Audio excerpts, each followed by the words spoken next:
Sus, ang init naman. Oo, ako. Kung nandito ka sa Quezon Memorial Circle, worry no more dahil may libreng drinking station dito.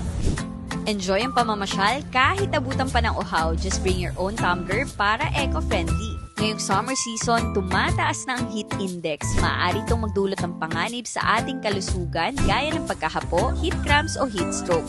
Kaya mahalaga talaga to stay hydrated lalo na kung nasa labas ng bahay. Paalala rin na magdala ng pananggas sa init gaya ng payong, pamaypay at rechargeable fans. Hanggat maaari, light colored din ang isuot natin.